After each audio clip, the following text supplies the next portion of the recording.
Given allegedly the locations of where these craft are stored, the names of the people in charge of the program, and the gatekeepers allegedly controlling access to that program, both from within the Pentagon and from apparently a private aerospace company. Just a quick channel announcement before we start the video.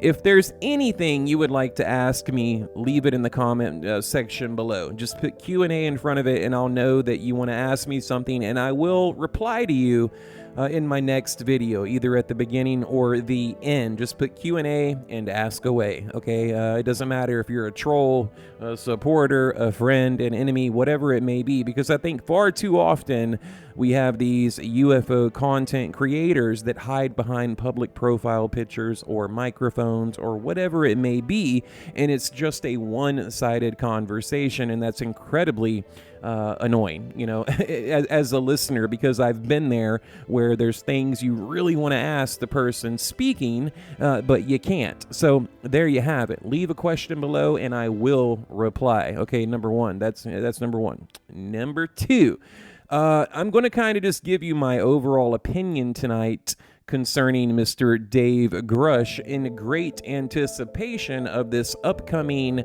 interview on News Nation that is happening tonight. All I can say, guys, is he better bring some proof that, you know, look, until then, until I see some kind of proof, I'm going to remain not only skeptical, but highly skeptical. So let's get to it. Here we go. All right, a little sneak peek tonight at the Whistleblower's interview. Okay, the person interviewing him goes on to say, can we know more about where the ships were recovered?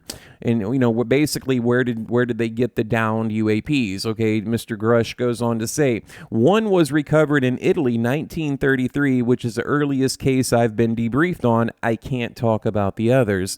He's saying that he was debriefed on this downed UFO that happened in Italy, 1933. He goes on to say, in 1933, a bell-like craft around 10 meters in size was recovered in Magentina, Italy. I believe that's how it's pronounced, northern Italy.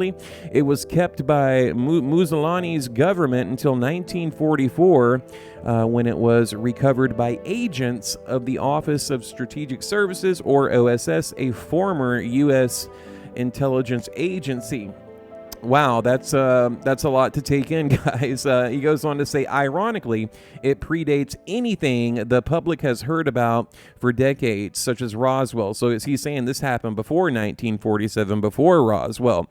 I was authorized to talk about it by the Department of Defense Office of Pre-Publication and Security Review. So he's saying, like, this big world-changing event that is as big or bigger than Roswell happened in 1933 in Italy. So let me play a little clip here, rather, of this upcoming interview where, again, they make these just incredible claims, talking about third-party contractors, downed UFOs, and where they're being stored and who's involved, and calling people out by name. Given allegedly the locations of where these craft are stored, the names of the people in charge of the program, and the gatekeepers allegedly controlling access to that program, both from within the Pentagon and from apparently a private aerospace company. So let me clarify what we just heard. So he's saying Mr. Grusch is claiming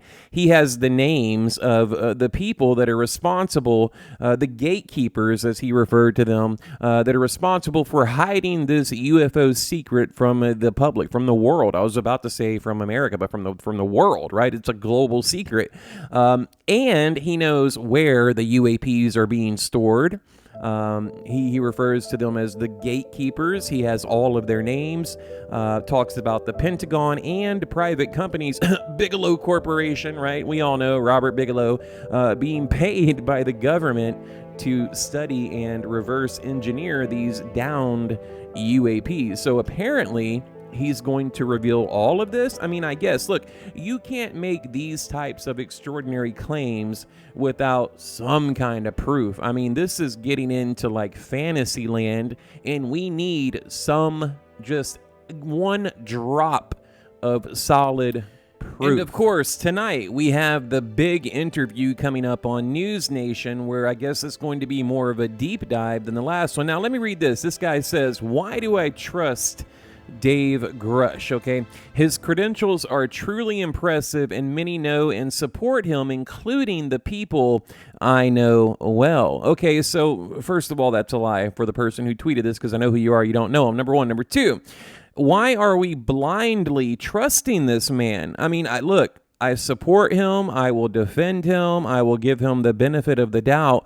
But at some point, you have to provide proof. I mean, this is biblical. This is earth-changing. This is, just beyond the stars wild. I mean, we're talking about down to UAPs, alien bodies, secret government programs, a Pentagon cover-up, and multiple agencies and multiple programs doing this. I mean, look, at some point, you have to bring proof. Now, maybe he'll do that tonight, and I hope he does, guys. I do, because I think a lot of people get it twisted. When I say things like this, it's not that I don't believe him, it's not that I don't support him, but you have to show me something, anything. Give me a document, give me something. Look, we don't even know that this man worked where he said he worked, a part of this UAP task force. We don't even know. No one's even verified that. Okay, and people say that, well, he has these great credentials, so we ought to believe him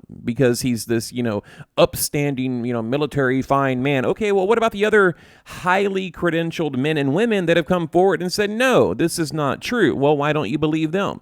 Do you see the double standard, guys, right? You have person A, highly credentialed, person B, highly credentialed, but you're only going to believe person A because what they're saying fits your narrative. It fits your belief system, and credentials no longer matter when, another person that is just as reputable and just as respectful comes forward and says, no, this is not true. So you guys, you see the double standard happening here. Okay, and this person goes on to say, I do consider myself skeptical, not merely a debunker, but I don't think anyone should just blindly accept claims without substance. But perhaps, there you go, buddy, but perhaps there can be ways to substantiate those claims, which is why I asked this question. And what he's asking is, can we have some kind of proof? I mean, look, I've seen guys on Twitter I'm not gonna show this. I don't want to get kicked off of YouTube, but they're like, I will literally die for this man. They're calling him, oh, he's a hero, and I will die for him. I'm like, whoa. I mean,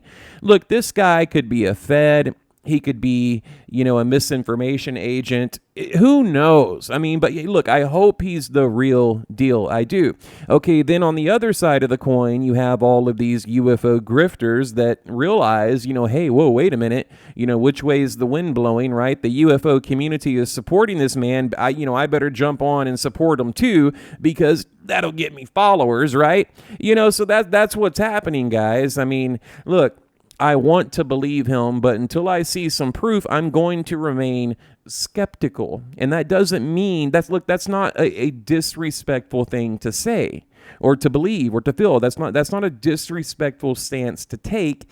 It's a reasonable, position to take, concerning this topic, because again, we have no proof whatsoever. But maybe tonight we'll get that proof. And I do want to kind of address one more thing. People are saying, well, and I even said in my first video that he's, making himself subject to perjury, which is a felony in prison with prison time and a fine, depending on what he told Congress behind closed doors. But if you go there and say, no, I don't know, I just heard it from somebody, because he says he heard about all of this from people that he worked for, within the UFO or UAP task force. So, that's not perjury. If I go to the committee, to Congress, or whomever, the Pentagon or the DNI, whatever, and I say, this is just what I heard, that's not perjury. So I don't see how he's putting himself at great risk.